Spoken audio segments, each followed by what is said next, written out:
Okay, good morning, everyone. Once again, I welcome you to another session of ME324.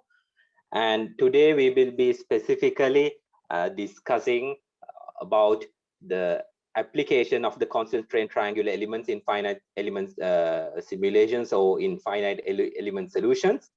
So before 2 weeks ago, almost 3 weeks ahead, before we discussed the derivation of the stiffness matrix corresponding to constant strain triangular element, which can be used in plane stress and plane strain conditions. So now we started from, let's say, very simple structural elements from a spring, and we moved on to discuss trusses elements and assemblies, and also we discussed about, let's say, not only 1D elements, of course 2D elements as well as 3D elements, and we also discussed about rotations of different structural elements and of course assemblies, and we also discussed about beams, and then we further expanded our subject area by focusing on let's say 3D elements, or specifically ways of we were focusing on finding the ways of modeling 3D elements. And within this vast domain, we specifically considered a topic, focused on plane stress and plane strain conditions.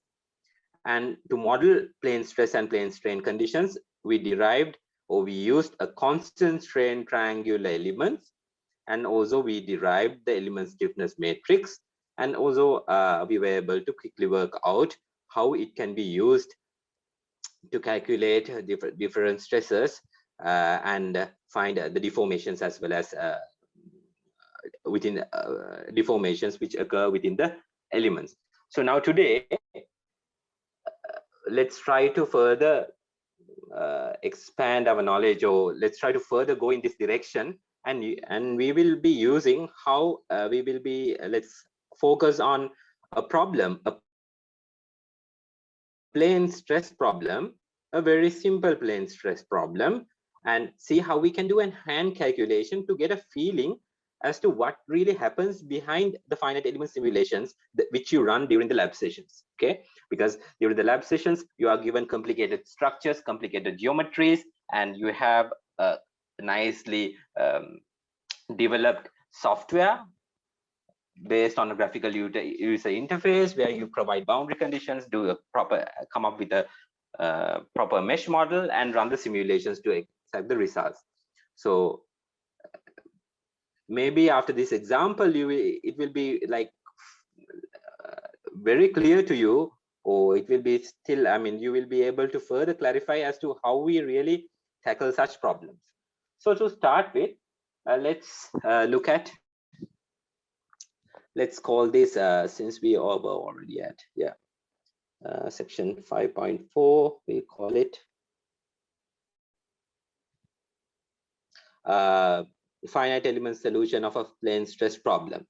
Okay.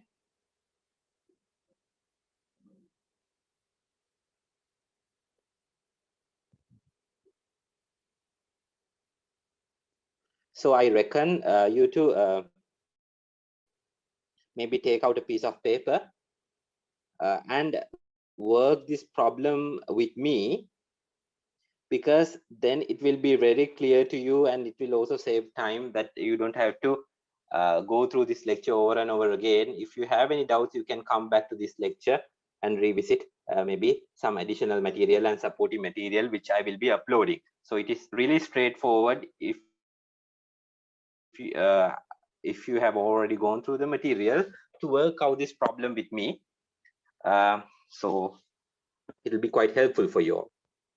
So let's try to first simply analyze a thin plate which is subjected to, let's say, traction forces. Imagine we are given a thin plate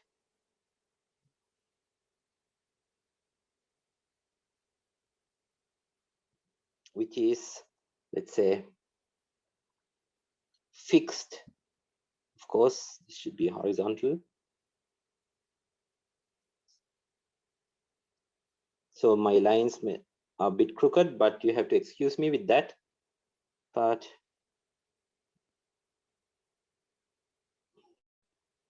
so this end is fixed. This is the fixed end. And let's say this thin plate is rigidly fixed at one end and free at the other end. If we look at the dimensions, let's take the dimensions of the width, the height to be 10 inches, the length to be 20 inches, and the thickness to be, let's say, 1 inch. So it's a very thin plate. So our approximation, let's say, of using constant strain triangular elements to model a plane stress problem will be valid, because it's a very thin plate. It is quite okay to assume a plane stress conditions. So this thin plate is subjected to a traction force, which is distributed over the over the surface. Since let's say it's a traction force which is equivalent to 1,000 pounds per square inch. So now your task, okay, furthermore, we are given certain boundary conditions, let's say some parameters. What are the parameters? Of course, we know the thickness of the plate should be 1 inch.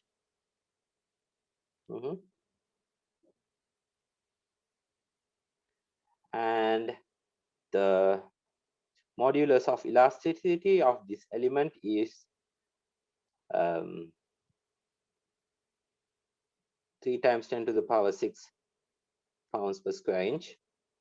And the Poisson's ratio, which we need for solving the constitutive matrix, is given as 0.30. So now your objective or your task is to model this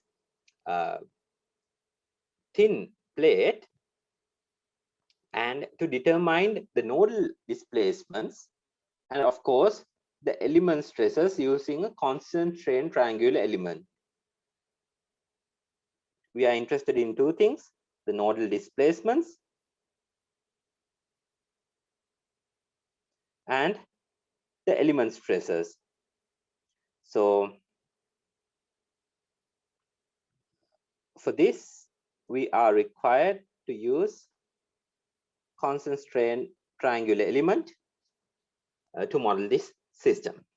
So what would be the first logical step? Yeah, the first logical step is to discretize this whole problem.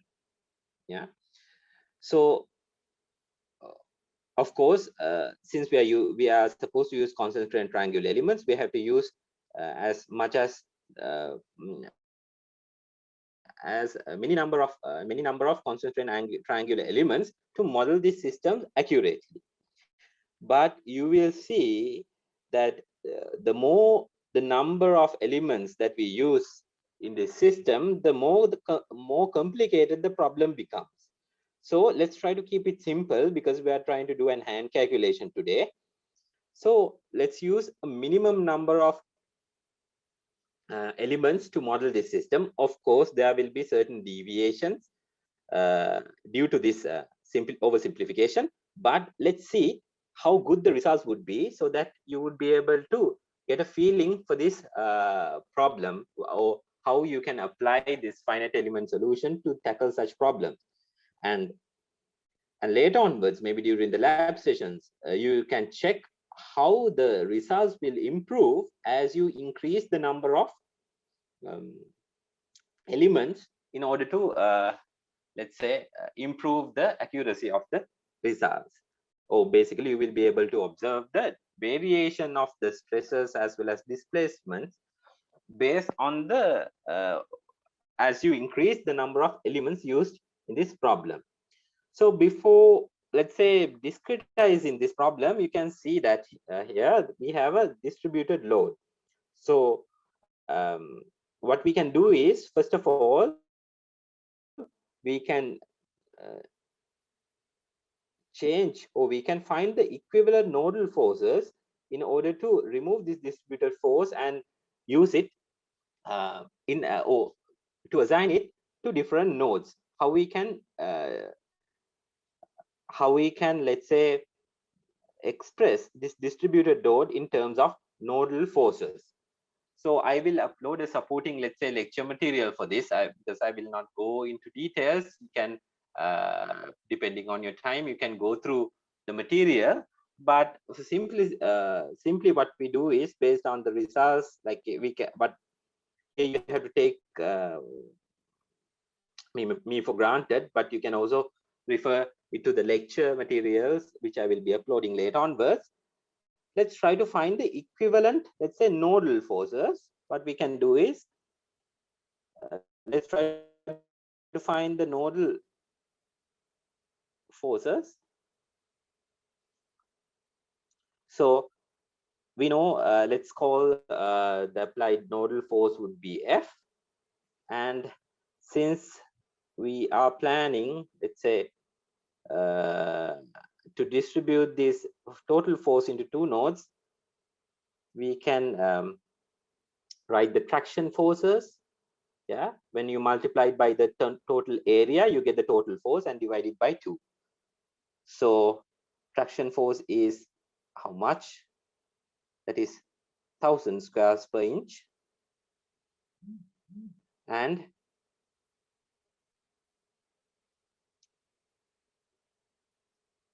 what is the area? 1 inch by 10 inch is the corresponding area where the force is acting.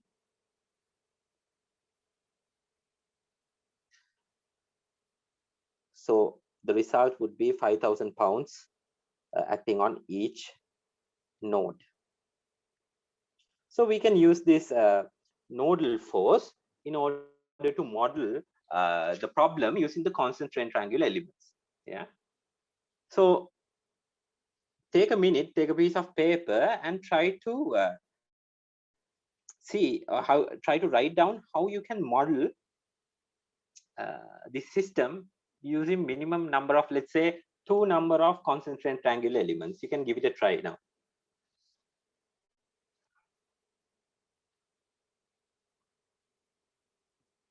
You can take a piece of paper and try to see how you can model this problem, this thin plate which is fixed at one end and free at one end, how you can simply use 2 constant strain triangle elements to develop a suitable finite element model, or so to say a mesh, to tackle this problem.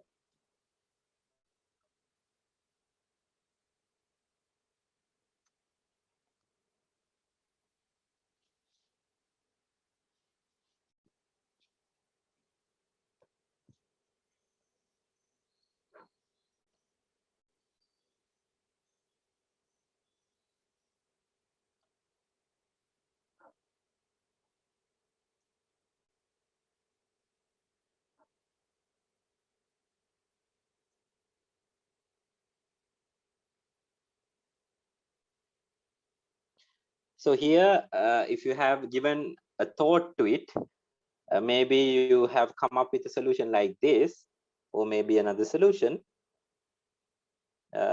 depending on how you select the triangles, of course, to be. One possible solution would be this. Yeah. So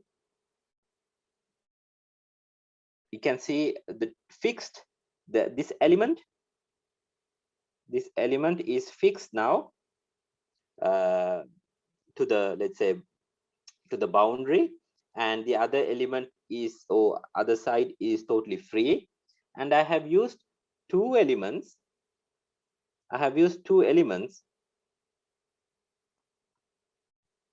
This is the first element, and the second element, two constant strain triangular elements to model this problem. And let's try to apply, let's say, the two nodal forces which we calculated in the previous step, which is of 5,000 lbs each, 5,000 pounds each, which has been distributed over the two nodes. And the next important thing is, in fact, we have to select a global coordinate system. For this total structure, let's select a global coordinate system which coincides with this node. So X and Y coordinate system, of course, the Cartesian coordinate system, Z is in the direction of the thickness. And when it comes to element numbering, let's write them anti-clockwise. Okay, for the first element, one, the first node, second node, and the third node. And we can use this as the fourth node.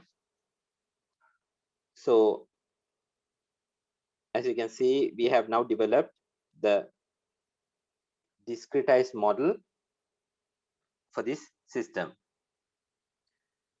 which is the first and one of the very important steps. So imagine if you're running this within a computer, using a computer, you will not be using only two elements. You can use up to very large number of elements depending on the accuracy you need.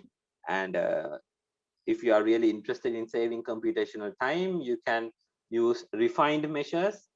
You can refine the mesh at certain, let's say at the fixed boundaries. If you know there's a large stress variation, you can refine the mesh there and apply the boundary condition. Right.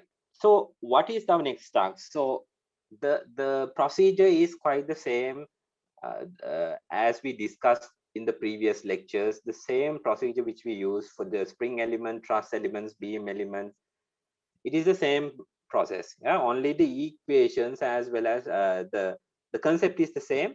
Only the equations depending on the element changes, and the shape functions, of course, changes. So in order to relate the forces to the corresponding displacements, what we are interested is on the global matrix equation. Yeah, so the global forces acting on the structure on the thin plate is related by the global structure stiffness matrix, or global stiffness matrix in this case, and also which is related to the displacements. Let's call it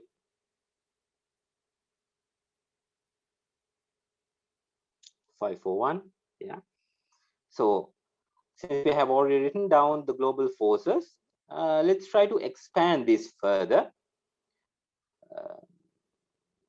by writing down, let's say, the displacements as well as the forces. Yeah, so we have now 4 nodes. Each node has 2 degrees of freedom.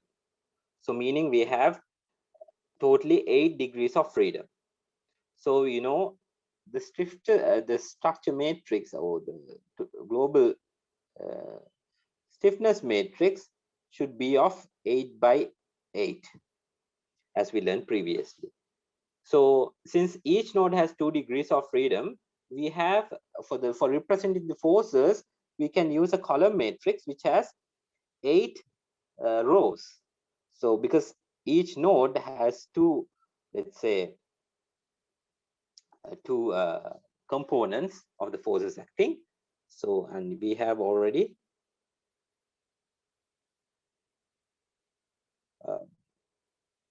8 times of these forces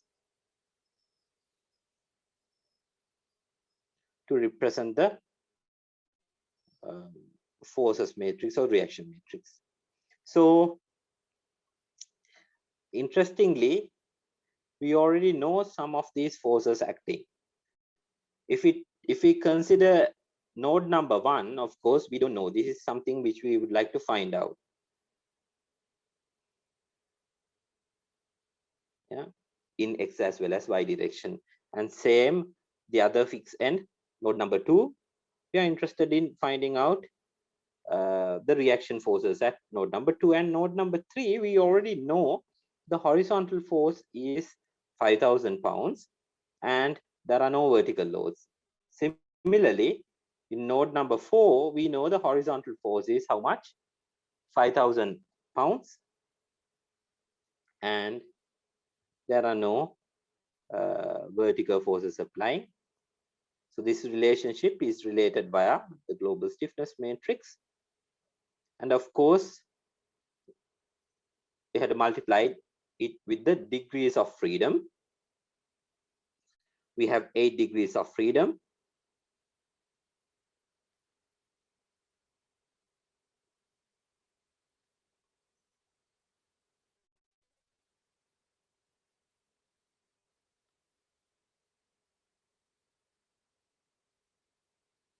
So we know node number 1 is fixed. So both x and y components are 0. Node number 2 is rigidly fixed. And node number 3 is free to move. We would like to know what are the values of node number 3, the x component and y displacements are. Similarly, the x and y displacements components of node number 4, we are interested in calculating the same. So this is the displacement matrix here. So the next step is, now you have provided, let's say, applied the boundary conditions which are acting on the structure. Then what would be the next logical step? We are interested in developing, or let's say if you find this K matrix, which is an 8 by 8 matrix,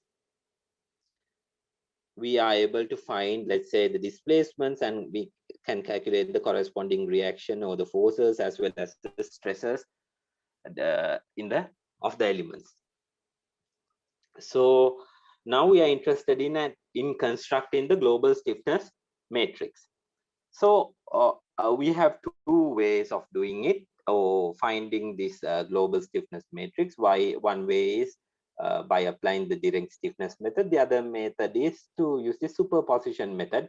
That is, you write down element stiffness matrix separately for the two elements, for element 1 and element 2, and use a superposition method so that you develop, you transform or construct expand the element stiffness matrix to the order or to the rank of the global stiffness matrix, and simply add these together, add the corresponding elements together to obtain the global stiffness matrix. So we will be using this superpositioning method.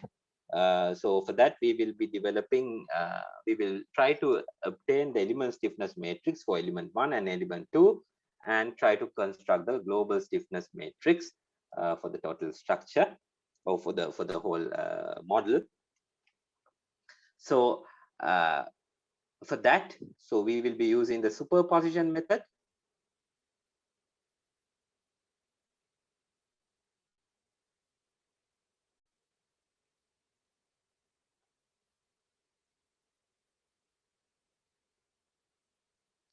So using the superposition method, we will be creating the global stiffness matrix, and we will be using the element stiffness matrix, which we derived in the previous lecture, which can be related by the thickness, the area of the element, the B matrix, which is nothing but a matrix which provides, which is based on the element nodal coordinates using the Cartesian coordinate system, the constitutive matrix, which includes the property of the materials or the elements, and again we multiplied by the mean matrix. So this is, let's call it 542 and 543. So we will be applying this matrix for each element and try to construct the global stiffness matrix. We will be applying for element 1 and element 2.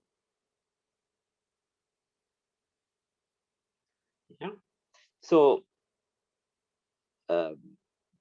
if we consider element 1,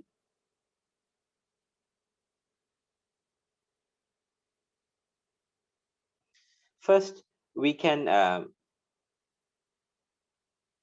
since we already know the coordinates of this, we can use these coordinates to calculate the area. Yeah. So let's write down for element 1.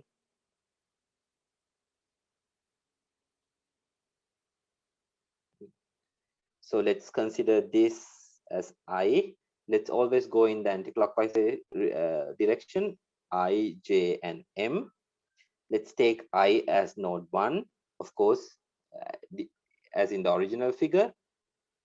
J corresponds to now 3, node number 3 as per the original. So you have to maintain a consistent numbering. So otherwise you will be obtaining nonsense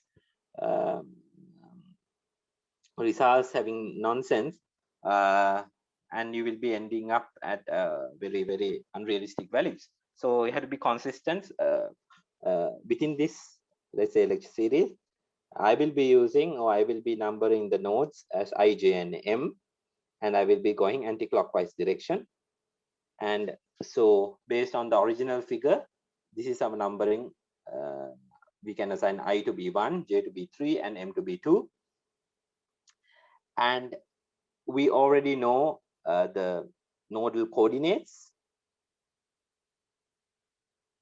Here, xi and yi is corresponds to 0, 0 based on the coordinate system that we selected, because we already selected our x and y global coordinate system, or the origin, to be placed at node number 1. J corresponds to Cartesian coordinate system, 20 by 10, 20 and 10. X coordinate system of the mth node, or the second node, is 0, and the y is 10. We can either use the relationship developed previously, if you can remember, where we are able to relate the obtain the area of the concentric triangular element using the nodal coordinates, or in this case it's quite simple. We can calculate the area of this element by taking the area of the triangle, which is half times the breadth and the height of the triangle, or the base, rather, base and the height of the triangle. So the base is 20 inches or 10 inches, and the height is 10 inches. So 100 square inches is the area that we obtain for this element that we selected. Yeah.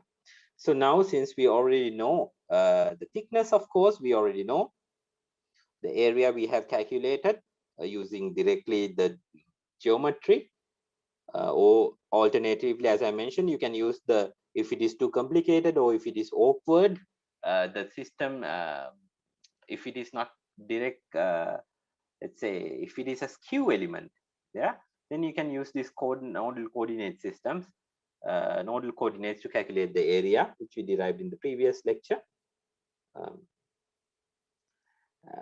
The next step is to find the B matrix and the D matrix.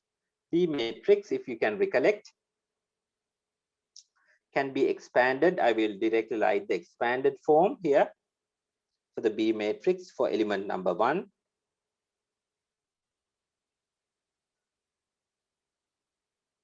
So I will write this as, it can be directly written as 1 over 2a. So if you can remember, we used alpha, beta, and gamma terms, all these terms related to the nodal coordinate systems, or the nodal coordinates. Based on this, we were able to develop, let's say, this beat matrix by identifying, let's say, different components for I as well as J. So beta I 0, 0, gamma I, beta I. So this repeats now for jth and mth node. Beta J 0, 0, gamma J, beta J. And similarly, this the other repetition, that is for the mth node, beta M0,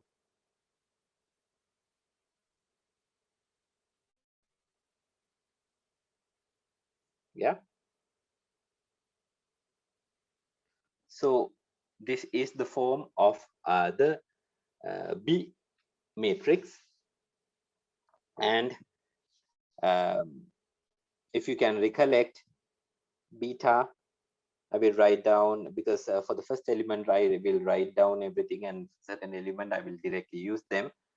Since just refer your lecture material, beta I, we derived it as, or we defined it as yi minus ym. So if we talk in, substitute the values in connection with this specific example, yj refers to, let's say, how much? Yj refers to 10, and of course ym refers to again 10. So 10 minus 10 is 0. Similarly, we can find beta j value, ym.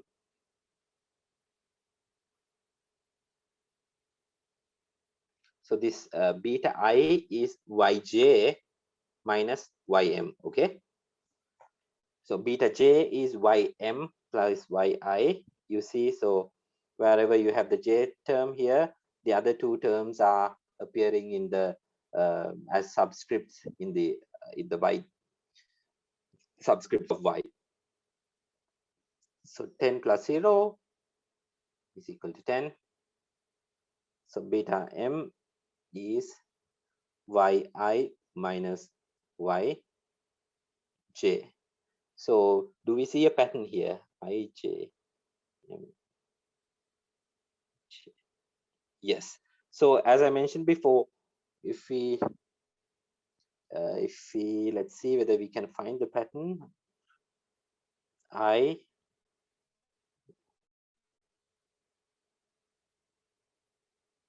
j, and m. So here we are interested in I. So if you are interested in beta I, we can use a superscript yj minus ym. If you are interested in beta j here, the next term would be ym minus yi. Yeah, we see a pattern here. Beta m, if you're interested in beta m, we can write it as what would be the next term in connection with this cycle would be I and j, yi minus yj. It's quite, you can simply keep this in mind like that. You don't have to memorize this. Then yi minus yj is equal to 0 minus 10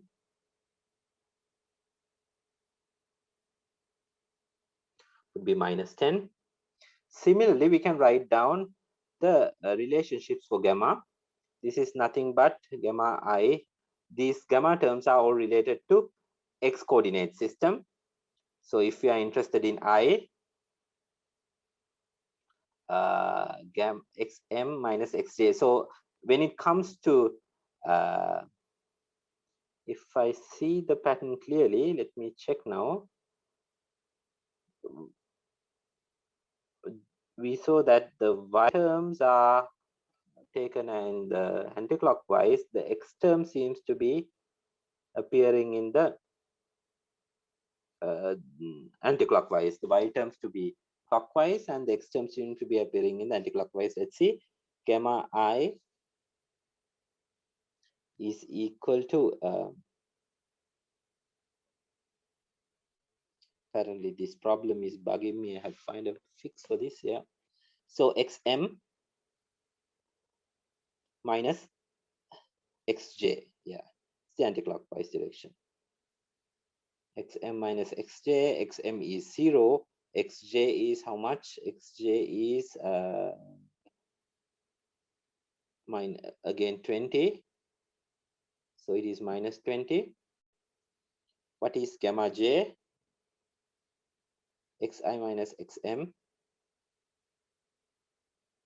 Xi minus xm. If we go in terms of the anti-clockwise direction, xi minus xm, 0 minus 0. Again, we have 0.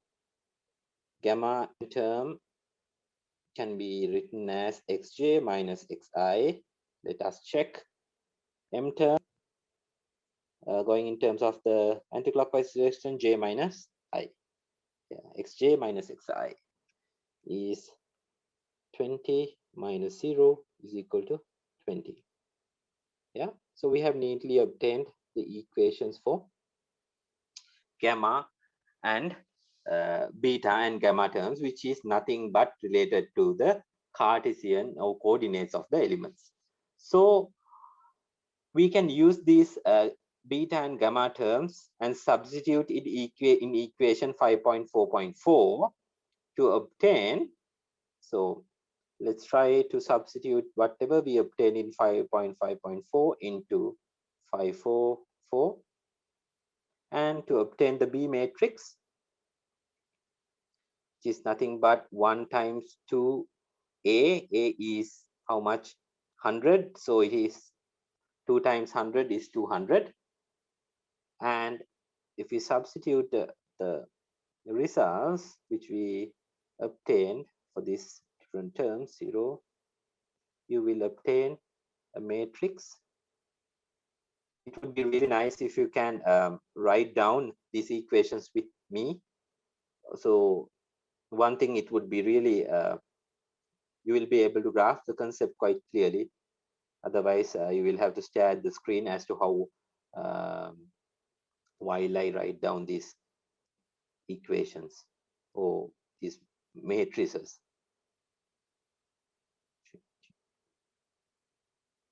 20 minus 10. This is again 1 over inch square. B matrix.